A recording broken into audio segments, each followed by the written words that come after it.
हम जिस मुल्क में रह रहे हैं, आइडिया ऑफ इंडिया, इस मुल्क में शुरुआत से सत्य, अहिंसा, करुणा, प्रेम और मोहब्बत का पाठ पढ़ाने वाले सबसे पहले अगर रोशनी मुझे कोई दिखती है तो वो तथागत बुद्ध की दिखती है, और वहां से ये पूरी लड़ाई शुरू होती है। उन्होंने सबसे पहले शुरुआत में ये बात कही कि इंसान इंसान बराबर होने चाहिए। और उन्होंने एक और बहुत महत्वपूर्ण बात कही जो मुझे बहुत प्रिय लगती है। मेरी कोशिश होगी कि मैं अपने इतिहास को याद करते हुए अपने वर्तमान चुनौतियों से भी आपको जोड़ने की कोशिश करूं, क्योंकि आज अगर हम चुनौती नहीं समझ पाए और इस मुल्क में अपने बहुजन समाज के सामने जो चुनौतियां उसको समझकर लोगों को समझा नहीं पाए, तो फिर हम ये बात जरूर कर लेंगे कि हमारे पुरखे लायक थे तो हमें यहां तक पहुंचा गए, और हमारी आने वाली पीढ़ी कहेगी कि हम जो पुरखों से हासिल था उसे बचा भी नहीं सके। इसलिए अपने पुरखों को याद करते हुए आज की चुनौतियों से भी लड़ना और उसे समझना जरूरी है। मेरा विषय आज के इस बातचीत में लिखा गया है, फूले शाहू अंबेडकर आणि आजच्या ओबीसी समाज मंडल कमीशन व ओबीसी जनगणना। मैं अपने विषय पर आने के पहले एक बात कह रहा हूं।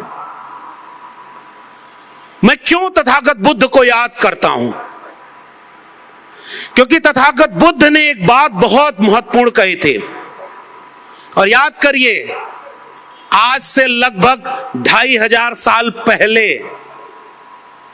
उन्होंने कहा कि जब ये सारे इंसान बराबर, तो इन इंसानों के ऊपर कोई ईश्वर नहीं है, कोई आत्मा नहीं है, सब यहीं के हैं। यहीं का प्रज्ञाशील, करुणा, विवेक और इन सब से निकली हुई वैज्ञानिक तार्किक चेतना, उसके जरिए उन्होंने समझाया कि इसके बाहर कोई नहीं। यहीं के लोगों ने हमें बांट करके कर्मकांड और अंधविश्वास में फंसाया है। तथागत बुद्ध से उनके लोगों ने पूछा कि आपका असली पैगाम क्या है? तथागत बुद्ध ने कहा, और ये मेरा सबसे प्रिय वाक्य है, कि किसी किताब में लिखा हो तो सच मत मान लेना, कुछ लोग कह रहे हो तो सच मत मान लेना, ढेर सारे लोग कह रहे हो तो सच मत मान लेना, जो तुम्हें सच लगे वही सच मानना। अप दीपो भव, अपना दीपक स्वयं बनो। इसलिए मैं कह रहा हूं, सबसे पहली रोशनी आइडिया ऑफ इंडिया की तथागत बुद्ध है, और वहां से उन्होंने इंसानियत का पाठ इस मुल्क को पढ़ाया। ये एक युद्ध का दौर है साथियों। एक तरफ उनकी विचारधारा है जिनका नाम लेने से भी मैं इस मंच को हल्का नहीं करना चाहता, आप सब जानते हैं, और एक विचारधारा हमारी है जिसको हम शान से याद कर रहे हैं, और उसकी पहली मशाल तथागत बुद्ध थे। और बुद्ध के खिलाफ युद्ध किसने छेड़ा? आपने चूंकि ओबीसी वाले मुद्दे पर मुझे जोर देकर बोलने को कहा है, और ऐसे वक्त में कहा है जब इस देश का प्रधानमंत्री भी खुद को ओबीसी ही कहता है, तो मैं उसका फायदा उठाऊंगा और मैं ये सवाल पूछूंगा कि अगर अमेरिका में जाके इस देश के प्रधानमंत्री को यह कहना पड़ता है कि हम युद्ध के नहीं बुद्ध के देश हैं, तो हम यहां से सवाल पूछते हैं कि इस मुल्क के प्रधानमंत्री बताएं कि इस मुल्क में वापस लौटकर वो क्यों युद्ध बुद्ध के खिलाफ युद्ध छेड़े हुए हैं। उन्हें विदेश में बुद्ध याद आते हैं और यहां के बुद्ध को खत्म करना चाहते हैं। कैसे? इतिहास में भी दर्ज है कि बुद्ध के खिलाफ युद्ध किसने छेड़ा था। फिर भी वो विचारधारा वापस खड़ी होती है। और मैं साहित्य का विद्यार्थी हूं, मैं दिल्ली विश्वविद्यालय में हिंदी पढ़ाता हूं, और महाराष्ट्र की जमीन पर खड़ा हूं। ज्ञानदेव, नामदेव, तुकाराम से होते हुए जो दूसरी सबसे बड़ी मशाल, मुझे महात्मा कबीर की याद आती है। कबीर, रैदास, पलटू दादू, भीखा, बुल्ले शाह, बाबा फरीद, चोखा मेला, बसवन्ना। वो एक क्रांति का दौर था जिन्होंने फिर से इस पूरे मुल्क को ही नहीं दुनिया को कहा कि इंसान इंसान सब बराबर हैं। काकर पाथर जोर के मस्जिद लई चिनाए ताचड़ मुल्ला बाग दे, क्या बहरा हुआ खुदाए। तो दूसरी तरफ कहा कि पाथर पूजे हर मिलें तो मैं पूजूं पहाड़, ताते ये चाकी भली पीस खाए संसार। अरे इन दोन राह न पाई, हिंदुन की हिंदुआई देखी तुर्कन की तुर्काई, अरे इन दोन राह न पाई। आप इस अपने इतिहास को जानिए। और मैं जानता हूं कि ये इस पंडाल में यहां जितने लोग आए हुए हैं वो तो जानते हुए लोग हैं। देखिए भाई, कुछ आलोचना भी मैं करूंगा। इस पंडाल में या इस सभागार में जितने लोग हैं, इनकी औसत उम्र अगर आप निकालेंगे तो कितनी होगी? अधिकांश लोग 50 साल और उसके ऊपर के हैं। नौजवान कहां हैं? और अगर नौजवान इस बहुजन समता पर्व में नहीं है तो खबरदार और चौकन्ने रहिए, कहीं कोई ऐसे लोग, ऐसी ताकतें आपके घर के बच्चों को किसी धार्मिक जुलूस में शामिल करके किसी मंदिर मस्जिद के झगड़े में तो इस्तेमाल नहीं कर रही है। और अगर हम उन्हें यहां नौजवानों को नहीं शामिल कर पाए तो अगली पीढ़ी को हम बताएंगे कैसे कि आपका इतिहास क्या है। और उस इतिहास में कबीर साहब ने एक सवाल पूछा था, माला तो कर्मे फिरे जीव फिरे मुख माई, और मनवा तो 34 फिरे यह तो सुमरन नाई। मन ना रंगाए रंगाए जोगी कपड़ा। मेरा पुश्तैनी गांव उत्तर प्रदेश में है, और उत्तर प्रदेश में जानते हैं ना इस समय राम राज्य आया हुआ है। आपके यहां महाराष्ट्र में तो सामाजिक और सांस्कृतिक आंदोलन बहुत मजबूत है। मैं दूसरी बार चंद्रपुर आया हूं। पिछली बार ओबीसी महिलाओं के साहित्यिक सम्मेलन में आया था, और इस बार बहुजन समता पर्व में। तो आपके बीच में जब मैं आता हूं तो लगता है कि इस मुल्क में सामाजिक सांस्कृतिक आंदोलनों का बहुत अच्छा वक्त चल रहा है। और कल है बाबा साहब की जयंती।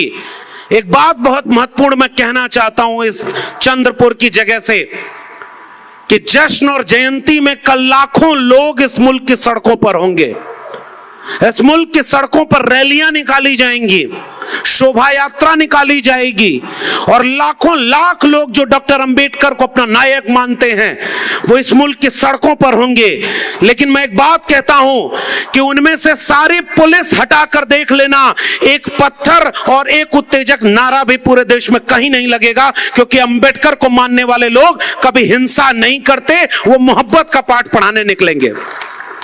और इसी मुल्क में आप जाकर पूरे देश में देखिए, और मेरे उत्तर प्रदेश बिहार में धर्म के नाम पर जो रैली निकाली जा रही है उसमें रोज दंगा हो रहा है। ये कैसा धर्म का देश आप बनाना चाह रहे हैं? और तब मैं वापस अपने इतिहास को याद कर रहा हूं, और इस पंडाल से इस बात को बाहर ले जाने की और उन नौजवानों को बताने की जरूरत है कि बुद्ध के बाद मैंने कबीर का अगर जिक्र किया तो वो इसलिए किया कि कबीर साहब ने इस विरासत को समझा था कि ये धर्म के नाम पर लड़ाने वाले लोग आपके बच्चों से आपका हक छीन रहे हैं। वो चोर चोरी करने जब आता है तो कहता है ना, कौवा कान लेके भाग गया, तो आपकी अविवेकी भीड़ तुरंत कौवे के पीछे चली जाती है। हमने अगर विवेक और चेतना संपन्न नहीं किया, और जिन पुरखों को हम याद करते हैं उन्होंने हमें प्रज्ञाशील करुणा और बुद्धि विवेक दिया कि कोई अगर झूठ से दूसरी तरफ दिखाए तो सच से अपने सच और हक की तरफ देखना। उन शख्सों का नाम है फूले, अंबेडकर और पेरियार। उन्होंने सच से हमें रूबरू कराया, और वो सच से रूबरू कराने का इतिहास कबीर साहब का भी है। और कबीर साहब ने कहा कि तुम कत बाभन हम कत सूद, और हम कत लोहू तुम कत दूध। एक बूंद ते सब उत्पन्ना, कौन बाभन कौन सूदा। तो जो anti caste movement Tathagata Buddha के यहां से चला था, वो एंटी कास्ट मूवमेंट 13वीं 14वीं 15वीं शताब्दी में इस आइडिया ऑफ इंडिया में फिर से एक आकार लेता है। वो क्या कहते हैं वहां कि भाई पूज्य विप्रशील गुणहीना। रामचरितमानस वाला विवाद आप लोग सुने कि नहीं? उत्तर भारत में आजकल रामचरितमानस वाला एक विवाद चल रहा है, और उस विवाद में एक सवाल पूछा गया है कि ये क्यों कहा गया कि पूज्य विप्र। विप्र मतलब जानते हैं कि नहीं? विप्र मतलब ब्राह्मण। और ब्राह्मण के लिए क्या कहा गया? मुखस्य जायते ब्राह्मण बाहुर नाम क्षत्रिय। दुनिया में इंसान एक तरह से पैदा होते हैं, ये ऐसा अकेला देश है जहां कोई मुख से पैदा हुआ, कोई भुजाओं से पैदा हो गया। अगर इस देश के प्रधानमंत्री को ये बातें बतानी ही है बाहर विदेशों में जाकर, तो उनको जाकर बता दें कि भाई तुम लोग हमसे बहुत पीछे हो, हमारे यहाँ कोई मुख से और कोई भुजाओं से भी पैदा होता है। भाई आप जाके अपनी वाहवाही लूटिए, शेर पाला है, लेकिन आप नहीं बता सकते ये सारी बातें, क्योंकि इस बातों पर दुनिया वाले हंसेंगे। और हम आपसे सवाल पूछने, हमारे पुरखों ने आपसे सवाल किया और उन्होंने कहा कि तुम कैसे कहते हो कि पूज्य विप्रशील गुणहीना शूद्र गुणगण ज्ञान प्रवीणा। तब हमारे पुरखे रविदास ने कहा कि पूज्य चरण चंडाल के जो होवे गुण प्रवीण। और ऐसे आइडिया ऑफ इंडिया में हम अपने इतिहास को अपनी नई पीढ़ी को जानने देना चाहते हैं। और उस इतिहास के खिलाफ फिर मूवमेंट खड़ा हुआ। और तीसरा दौर जब मैं देखता हूं तो वो दौर है महात्मा ज्योतिराव गोविंदराव फूले का। और फूले साहब को जब मैं पढ़ता हूं, जानने की कोशिश करता हूं, तो एक किस्सा मुझे याद आता है कि फूले साहब पढ़ाई छूट गई। लोग जब पढ़ने जाते थे फूले साहब, तो उनके घर पे जाकर के पिता को समझा दिया कि आपका बच्चा बिगड़ रहा है, क्योंकि जो घर पे ब्राह्मण आते थे उनसे वो तर्क करते थे। पढ़ाई छोड़वा दी।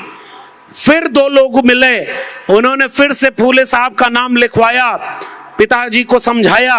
फूले साहब ने पढ़ाई की, फ्रेंच रिवॉल्यूशन और अमेरिकन रिवॉल्यूशन की किताबें पढ़ी, ज्ञान विज्ञान को पढ़ा समझा, और उसके बाद एक किताब कायदे की लिख दी, गुलामगिरी, कि गुलामों को गुलामी का एहसास करा दो, अपनी बेड़ियां वो खुद ब खुद तोड़ लेंगे।